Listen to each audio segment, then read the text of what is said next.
Oh. Oh. No more. No more. No more. No. No more. No. No.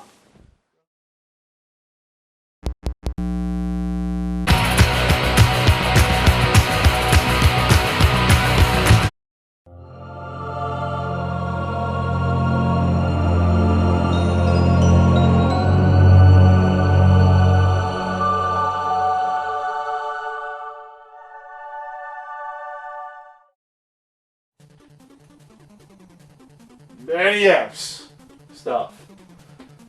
At this point, my last collection video, I think I was missing 100 games. I got them all now, almost. I'm missing only 5 NES games. I am missing Cheetah Man 2, which was not really released, so you don't even count that. I am also missing Stadium Events, which can eat me, and I'm missing the 3 Panesian porno games, Hot Slots, Full Bath Babes, and Peekaboo Strip Poker. So if you want to donate those to me, go ahead. I don't count the Myriad 6-in-1 because I have the Caltron 6-in-1, which is hard to find. And this is the same as a Myriad 6-in-1 game, except with an ugly label put over it. It actually looks better. So we'll go through some of the highlights, though, as I look around. I have Flintstone, Surprise the Dinosaur Peak, right here, which is the second hardest licensed game to come across, besides Stadium Events. Pick a random game out. We'll talk about it. Yeah. Oh. Shadow of the Ninja, which I know so little about. We'll go here. Back to the Future 2 and 3. But next to it, we have... oh, Boomer, Baby Boomer. This is interesting. This is a Zapper game. One of the only unlicensed Zapper games, besides Chiller, I believe. Someone will probably correct me on that in the video. But this is basically like Gumshoe.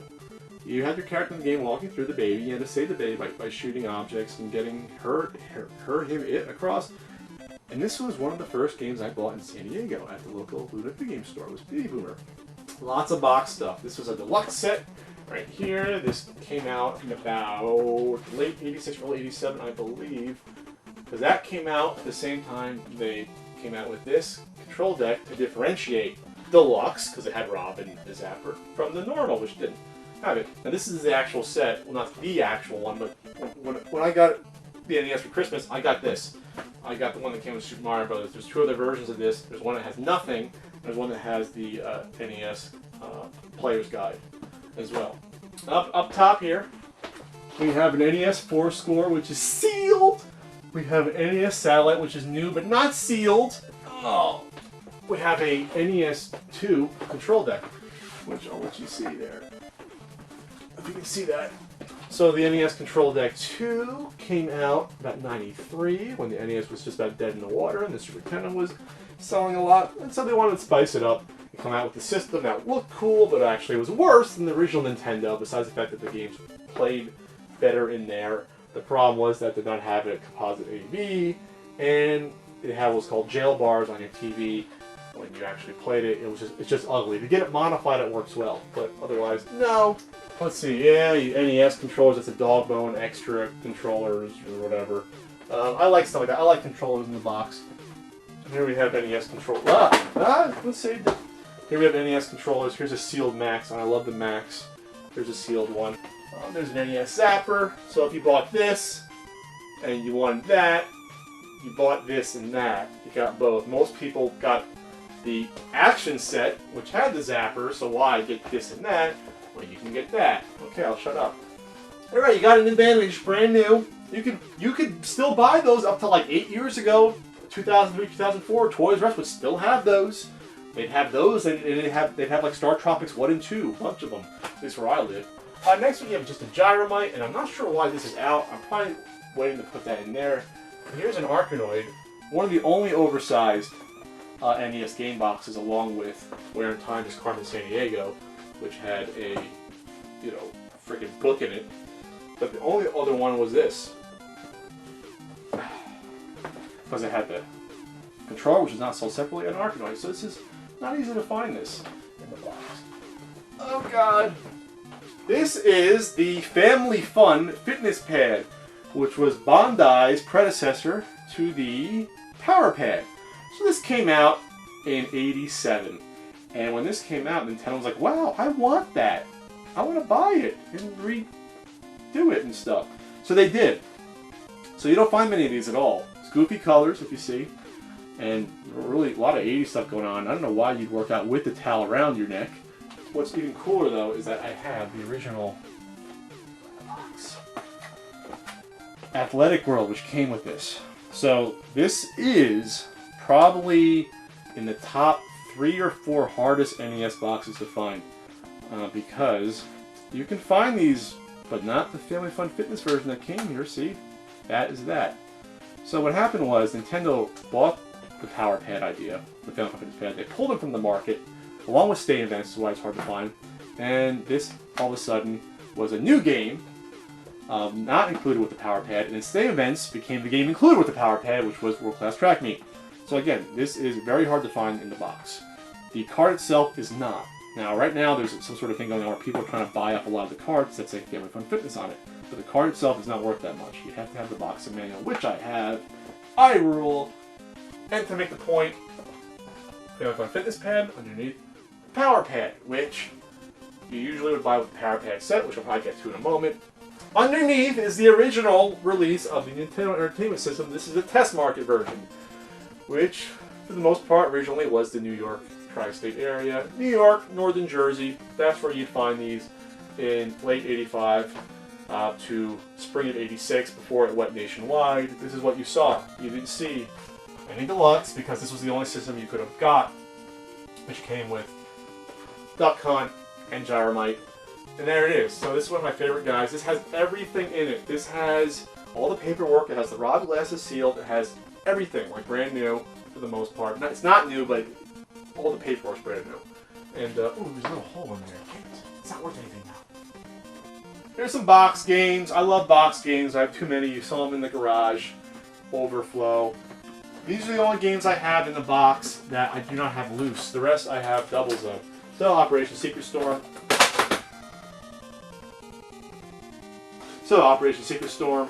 I have Kidnapper's Adventure, Robo Demons, Tetris, Penguin, Action 52 in the box.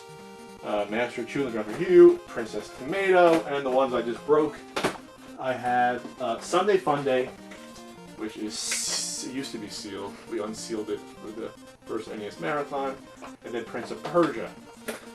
So, those are those. Good thing I'm dropping them, and I have the box protectors. It's a good thing. Spy Hunter I grew up with, so that gets an extra copy of the box. Cabal I had as a kid. You got Jaws going on, POW, Ninja Turtles, Three Stooges, Chip and Dale, and you have Babes and Thongs. Here's some harder to find ones. Basically, the games before '87, Nintendo was still not really well known, and so a lot of the games in '86 you can't find in the box. Here's all the '86 games I have: Tag Team Wrestling, 1942, Muscle, Commando, Ninja Kid, Ghosts and Goblins, Karate Champ, and the only one I don't have, besides the Nintendo ones, is I do not have Chubby Cherub. Chubby Cherub. Which is very hard to find in the box for this guy. So if you have it, I'll buy it. As of now, I have every black box game, which is all 30. I even have some variants. You know, like, for example, I have two Donkey Kong 3s, the difference being one is a hang tab version, which the hang tab's gone, and one's a non-hang tab version, whoopie-doo. I have a fake seal, goes out. It's not a real seal, it's a reseal. But I knew that when I got it. I do have sealed! Top Secret Episode, and Back Conspiracy, because I love Golden 13. Come ahead. Rollin' Rocker, awful peripheral. Okay. Here's some more box systems. I have almost every box system variant. There was about 20 for the NES. I have most of them. I don't want all of them because it's ridiculous how many I have already. Ooh, I got some Donkey Kongs in the corner over here if you want to see. Believe it or not, there's Donkey Kong bigger than that one. There's one that's 2 feet long. I'm going to get it. Underneath the fat Donkey Kong's foot right there is the sports set, which included the NES Satellite. It had 4 controllers, and it had the dual pack, which is kind of hard to find, but not really, which was Nintendo World Cup Soccer and Super Spike V-Ball 2-pack there. So there you go. And look at the cuticles on that gorilla foot. They're cute. I believe this was exclusive to Walmart. I'm not positive. This is the challenge set. A challenge set came with Super Mario Bros. 3 with a sticker on it. So it's not a regular Super Mario Bros. 3. It has a sticker on it that says like not for resale, blah blah. And that's hard to find. I actually got the game first somewhere, then ended up getting. Somehow I got the box separately without the stuff and put it together. I've been known to do that with systems, like put together systems, you know, from the ground up. We have the power set there, which I spoke about before. The power set had the power pad, it had the zapper, it had the 3-pack, which was Super Mario Brothers, Duck Hunt, World Class Track Meet. Whoa, we have a Nintendo sticker album here with no stickers in it, but Kyle owned it. Nintendo had sticker sets that came out. I used to have a sticker album with Nintendo stickers, but you really wanted to buy this. Oh, there is stickers right here, but they're not. Those aren't Nintendo stickers. Get the hell out of here. Here is a newer release action set. There also was a newer console set release. The last 1 or 2 years they made the systems. They put this red band on their on some of their games, on the controller packs, and on their sets. So there's that one. And behind it is another action set. This is the original one, but with the gray gun, which is actually harder to find than the one I have on the shelf with the rare one. So yes, I have 3 box NES action sets. Why do I have them? Dust. Here's my M8 demo unit right here. Let's move this so we can see this. So the M8, as you know, you can move this as well. The M8 was the very first Nintendo kiosk demonstration unit that came out. So it was not individual games. It was a giant ROM board. It's a giant multi-cart. You can't swap them out unless you're handy with a soldering iron and a ROM programmer. And you select your game, and you select one of 16 games, or 15 and the Goofy, song, which if you saw my collection video from a few years back, you would see that. So I got that fairly cheap. Someone found it for me, was cool enough to get me it, and I like it a lot. It's just really big, so it's hard to display well. And then they had the zapper gun. There was 3 different versions of this. All 3 versions have about 80 to 90% the same games. The version I really want has Popeye instead of pinball. It does not have the Goofy demonstration song, which I wish it had still. I like it. Dusty. There's a version that came out before this. This was the, I believe, second or third version. I think it's the second version. It's the most common one. The first version before this looks different. The games are all in script, and it has Stack Up on it. Now that version is extremely rare. I've only seen it on eBay once, and it went for like $3 or $4 grand. Usually these go for about $1 to $2 grand. We have Nintendo Power Tips cassette. I lost it when I moved here. Someone found me another one, and there's probably 2 of these left in existence. These were a giveaway through Nintendo Power Cereal, and I did a video on this that 4 people saw. Underneath here, we have a couple of interesting things. We have an original Famicom family computer, which came out in '83, and the Famicom disk system on top there. So yeah, I'll probably never play those. And in my hand is the 3D glasses that came out for the Famicom, and they were real 3D glasses. They weren't the cheap ones for Rad Racer. And the other thing in my hand is a really ugly, goofy suspenders stuffed Mario. This was the type they sold or gave out at the PowerFest 1990 Nintendo World Championships right there. It's hideous. This is my M82 demo unit. Yay! This was a follow-up to the M8. It had its own cartridges that you could put in instead of having, a pre-programmed ROM board. This was cool because they could swap in new games at your local Kitty City, or KB Toy Store, and you could sample games by hitting the selector switch, and you could play for up to 2 hours if you set it, but usually it was set for like a minute or 2. This is my favorite thing besides the planes going up above. There's the NES test station that I picked up and use at the test your NES to make sure it's working. It's not too exciting. I'll probably sell it at some point. To me, it's kind of ho-hum. They're hard to find, but they're not nearly as cool as the M82 or the M8. Beneath there, we have some interesting things. We have the giveaway. They would send these out around, Super Nintendo 64 times to promote new games. Donkey Kong Country. I got 2 of those. They're worthless. I have a Mario Teaches Typing right there. That's pretty fun, right? Instead of maybe speaking. Oh, the top shelf. The best of the best. What you really want to see. So let's open it up and get in there right now. Yes! Yes! Get this out of the way. The Racer Mate Challenge 2.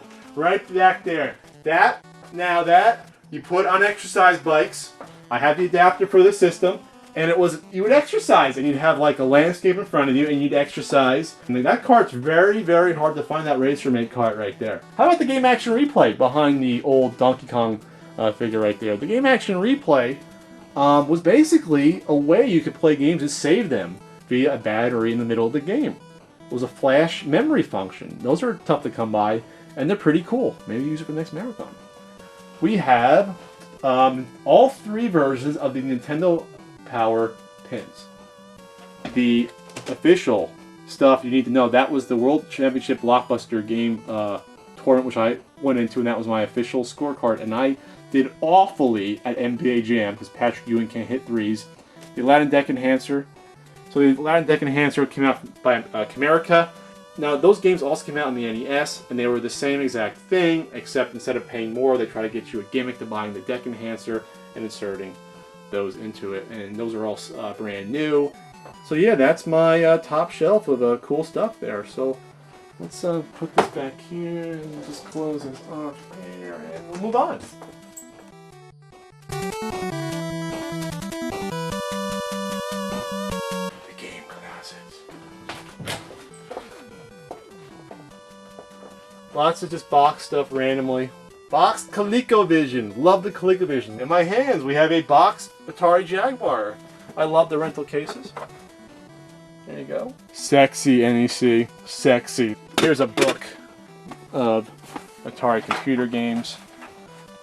A box of a lot of 2600 games. That's like 2 or 3 layers of games. Here's my Dreamcast games.